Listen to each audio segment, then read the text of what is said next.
Қуат жылу орталық 3 мемлекеттік коммуналдық мекемесі тамыз айында қарызының 805 миллион теңгесінен құтылған. Енді қалған 1,8 миллиард теңгені қыркүйектің соңына дейін толық өтеуі тиіс. Ал қарызы 1,5 миллиард теңге болатын 3-ші энергоорталық акционерлік қоғамы пайдаланған табиғи отынның қарызын қазанның 1-не дейін құтылады. Үш жақ өзара келісімге келіп, ұзаққа созылған даулы мәселеге нүкте қойылған. 1 шілдеге жыл сайын газдың бағасы қайта қаралып тұрады.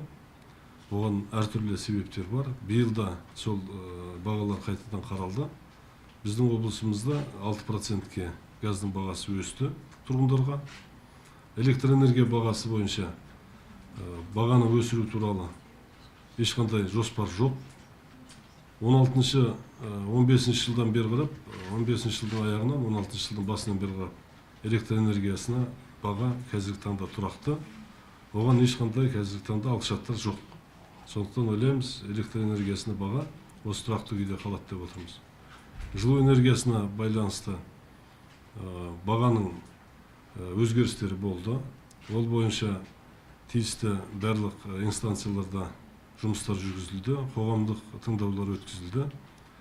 Бағаны корректировка жасадық. Ол негізінен көп қабатты тұрғын үйлерде қойылып жатқан есептегіш құралдарына байланысты, есептегіш құралдардың құралмен құралсыз алатын.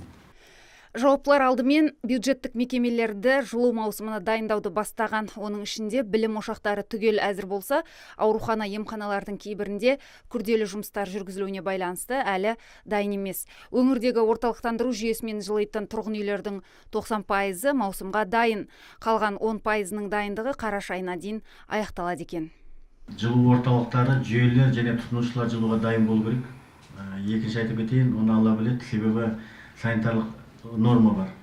Ауа райы 5 күн қатарынан егер 8 орташа күндік температурасы 8 градус немесе одан төмен болатын болса, біз жылыту маусымы ашылу туралы шешім қабылдауымыз керек. Соған байланысты. Былтыр жылы өздеріңіз білесіздер, 14 қазан күні басталған тұғын.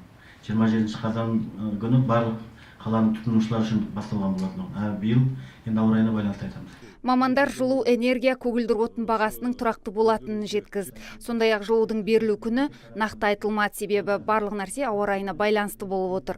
Егер 5 күн қатарынан күн күрт суытса, онда жылу беріле бастайды. Айтпақшы өңірге қажетті